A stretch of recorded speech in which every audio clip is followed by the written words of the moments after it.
Ladies and gentlemen, we've got an update on the situation involving Russia and Ukraine. Donald Trump coming out calling Zelensky a dictator just a few days ago, and there was a feud between the potential agreement with the United States possibly continuing support of Ukraine if they got around $500 billion worth of rare earths and minerals and natural resources from the Ukrainians.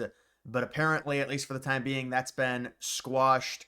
They might come to some sort of an agreement. I just want to say before we even get into this, this is just literal wealth creation by Donald Trump.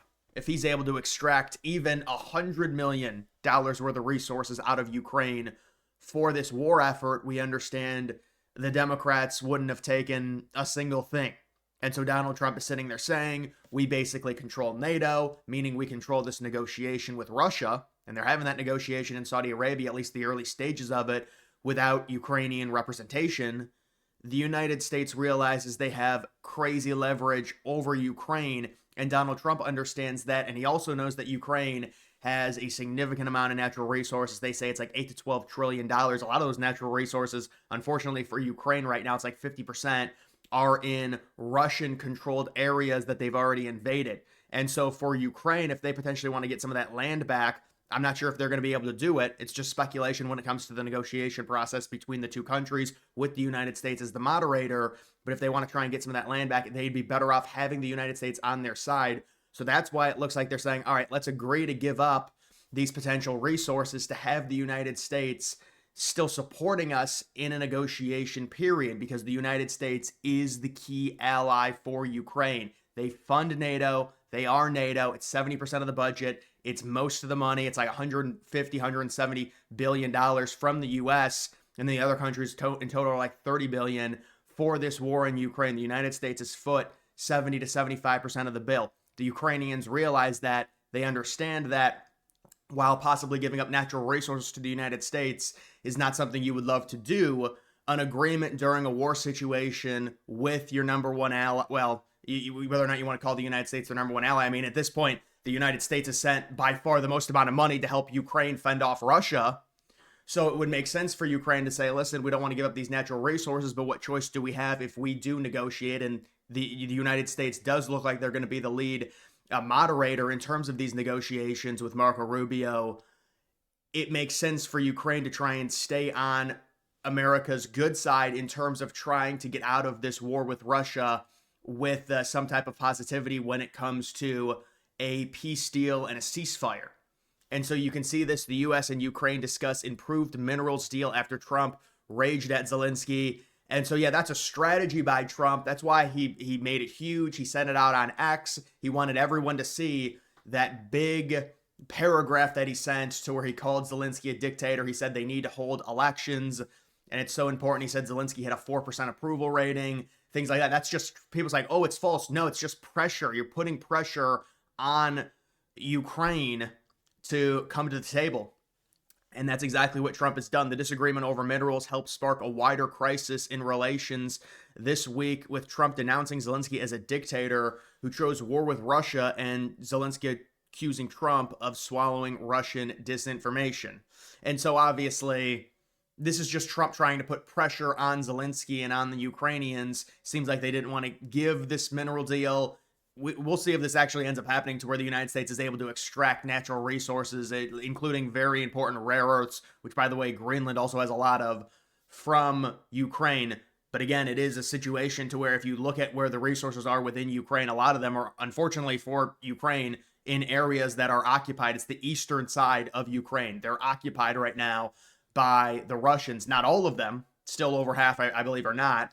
But it is something to take into account when it comes to their natural resources. Sources on both sides now say a deal is looking more likely. A source with knowledge said several of Zelensky's aides have encouraged him to sign an updated proposal to avoid a further clash with Trump and allow the U.S. president to justify U.S. support to Ukraine.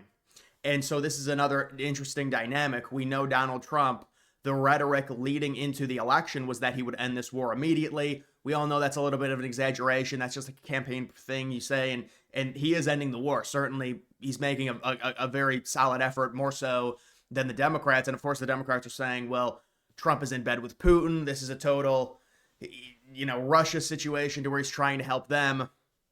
Well, no, this is what has to be done if the United States wants to get something out of this. We've already sunk well over $150 billion in this war.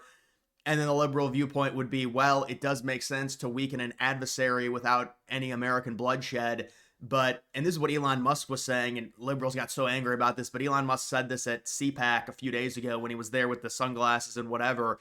He was like, why is Ukraine still fighting? And then people are like, well, it's to defend their land.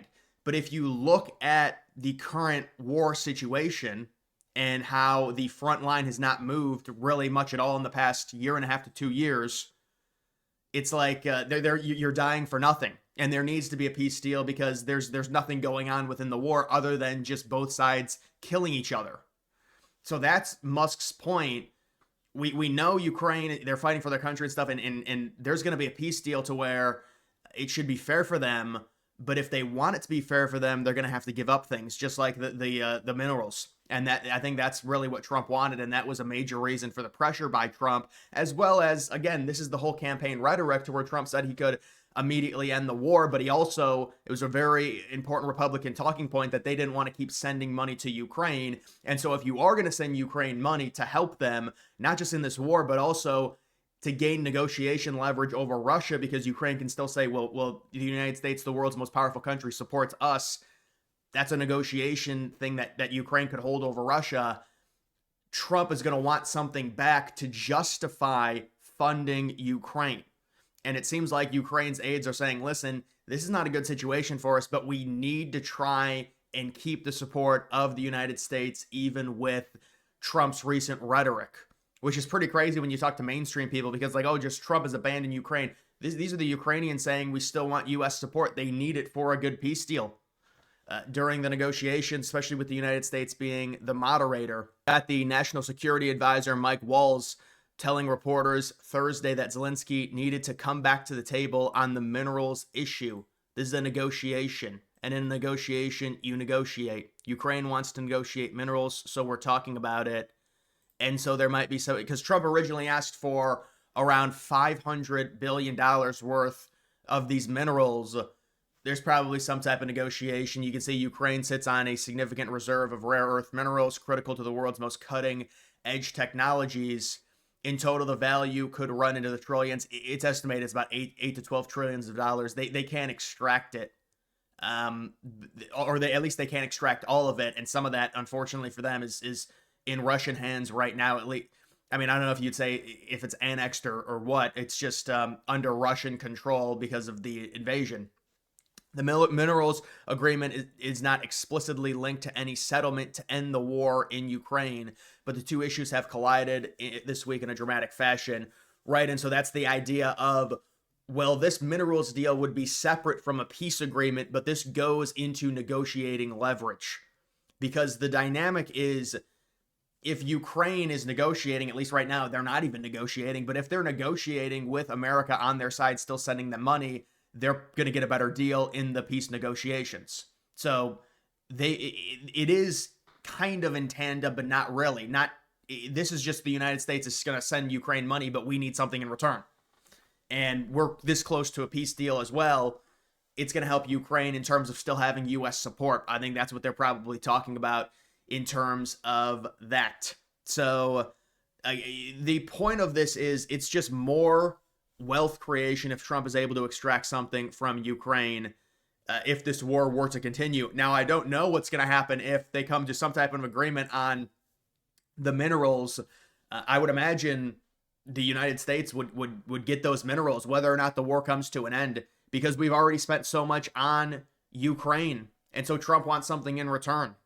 And Ukraine now, with their situation I'm sure there's going to be some type of demilitarized zone, but they're still with a peace deal, they're still in a tough situation. So they still need support from the United States after this war is over, if it does end within the next coming months.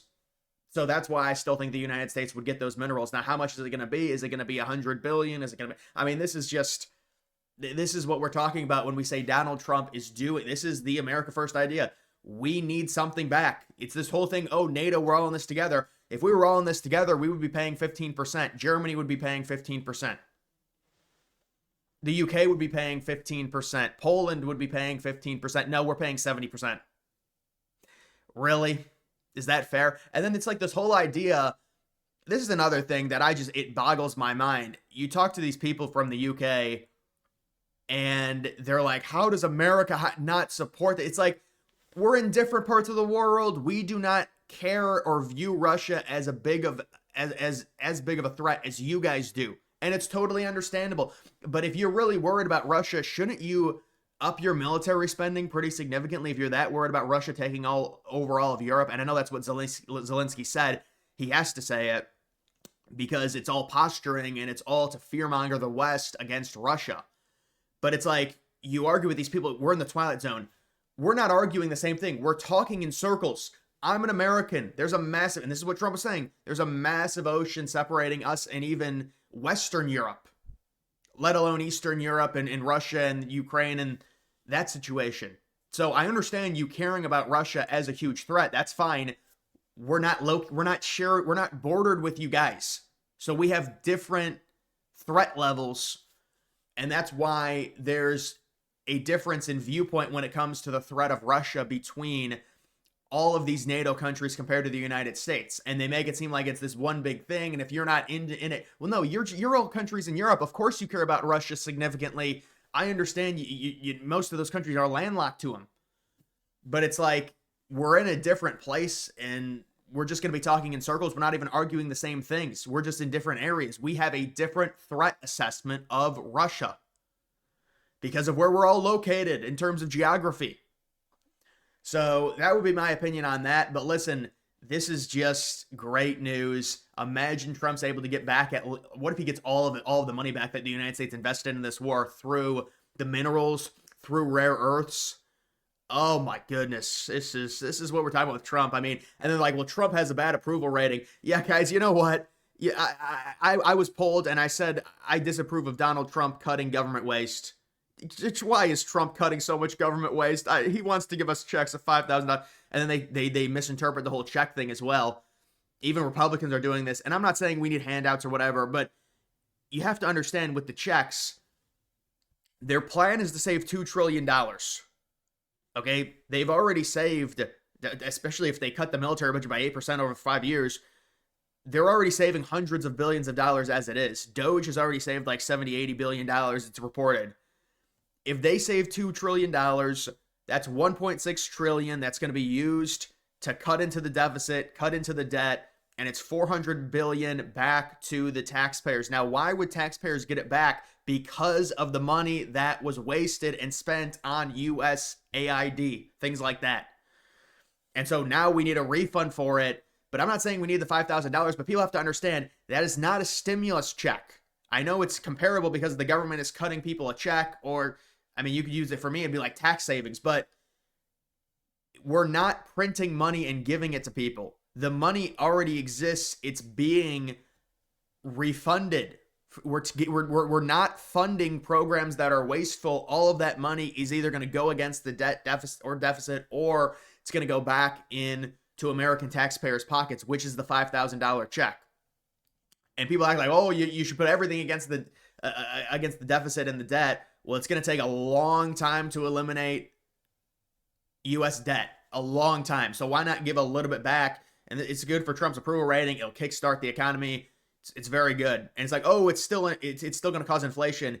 Yeah, at an extremely small percent. And if the economy grows at a higher rate, no, it won't. So that's another thing people have to understand about that. But this whole thing is crazy. Trump really needs to, if this goes through, like, let's say this is the timeline. They agree on a minerals deal. 100 billion, 200 billion, something like that. You're basically getting all your money back for the money we have invested into this. And then Trump ends the war with a negotiation, and Ukraine is happy and Russia is happy. And those territories, mainly the two territories in eastern Ukraine, will become independent and go through a referendum and then join Russia.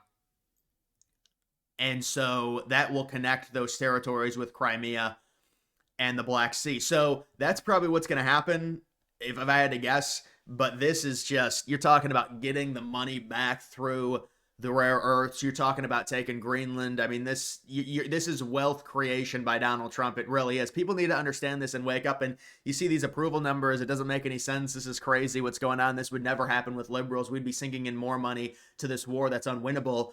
And yeah, sometimes Trump has to play the bad guy. Sometimes this is what you have to do. It doesn't look great for Trump when it comes to the Ukrainian perspective of not including the Ukrainians at the negotiating table. They don't want to negotiate. This is how you push it forward, and Ukraine realizes we need the United States on our side because of the leverage situation, which the United States controls NATO, and that's why all these European countries are pretty much irrelevant in this process because they just don't contribute enough in terms of defense spending for Ukraine.